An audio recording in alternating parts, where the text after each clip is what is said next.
ছাত্রছাত্রীরা মোবাইল কেনার জন্য কবে টাকা পাবেন? রাজ্য সরকারের পক্ষ থেকে যে পড়াশোনার জন্য যে মোবাইল বা ট্যাব কেনার জন্য যে 10,000 টাকা দেওয়া হয়, সেই টাকা ছাত্রছাত্রীরা কবে পাবেন? সমস্ত কিছুই আপনারা এক এক করে জানতে পারবেন এই প্রতিবেদনের মাধ্যমে। তো আমাদের চ্যানেলে নতুন হয়ে থাকলে চ্যানেলটিকে সাবস্ক্রাইব করে রাখবেন। তো চলুন বন্ধুরা, ভিডিওটাকে শুরু করা যাক। দেখুন, এখানে বলছে স্কুলের ছাত্রছাত্রীদের জন্য পশ্চিমবঙ্গ সরকারের তরফ থেকে তরুণের স্বপ্ন প্রকল্প চালু করা হয়েছিল, যার ফলে ট্যাব বা মোবাইল কেনার জন্য 10,000 টাকা দেওয়া হয় শিক্ষা দপ্তরের পক্ষ থেকে। আপনারা জানেন যে পশ্চিমবঙ্গ সরকারের থেকে মোবাইল কেনার জন্য 10,000 টাকা করে দেওয়া হয় ছাত্রছাত্রীদের।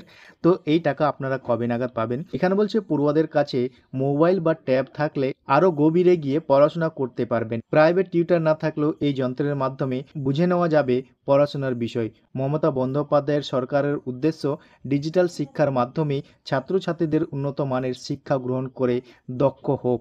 ছাত্রছাত্রীদের অনলাইনে ক্লাস করা সম্ভব। মূলত দ্বাদশ শ্রেণীর পড়ুয়াদের এই টাকা দেওয়া হতো, তবে এবছরের আগে ঘোষণা করা হয়েছিল যে একাদশ শ্রেণীর ছাত্রছাত্রীদেরও এই টাকা দেওয়া হবে।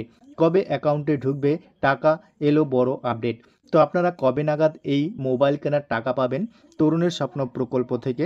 তারপরে বলেছে 2020 সালের করোনার ভাইরাসের জেরে যখন পঠন পাঠন লাটে উঠেছিল, তখন ছাত্রছাত্রীদের পড়াশোনার অব্যাহত রাখতে তাদের ট্যাব বা মোবাইল কেনার জন্য অর্থ দিয়েছিলেন মুখ্যমন্ত্রী মমতা বন্দ্যোপাধ্যায়। পরে ওই অবস্থার পরিবর্তন ঘটলে রাজ্য সরকারের উচ্চ মাধ্যমিক ছাত্রছাত্রীদের এই সুবিধা চালু রাখে। নবান্নের সূত্রের খবর, আগামী 5ই সেপ্টেম্বর শিক্ষক দিবসের উপলক্ষে কলকাতায় মুখ্যমন্ত্রী উপস্থিতিতে একটি অনুষ্ঠান হবে।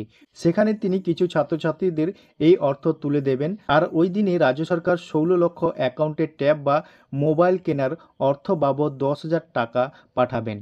তো আপনারা এখানে দেখতে পাচ্ছেন 5ই সেপ্টেম্বর শিক্ষক দিবস, যেদিনেই এই টাকা দেওয়া হতে পারে। এই খবর প্রকাশে আসতে পড়ুয়াদের মনে আনন্দ শুরু হয়েছে। শিক্ষক দিবসের দিনেই মমতা বন্দ্যোপাধ্যায়ের সরকার 16 লক্ষ ছাত্রছাত্রীকে ট্যাব বা মোবাইল কিনতে অর্থ দিতে প্রস্তুত নিয়েছেন। তো আপনারা কিন্তু 5ই সেপ্টেম্বর যেটা দেখতে পাচ্ছেন শিক্ষক দিবস, সেদিনেই কিন্তু আপনারা মোবাইল বা ফোন কেনার জন্য টাকা পাবেন। তো আশা করি বন্ধুরা ভিডিওটা ভালো লেগেছে। ভিডিওটা যদি ভালো লেগে থাকে একটা লাইক করে বন্ধুদের সাথে বেশি বেশি করে শেয়ার করে দিবেন।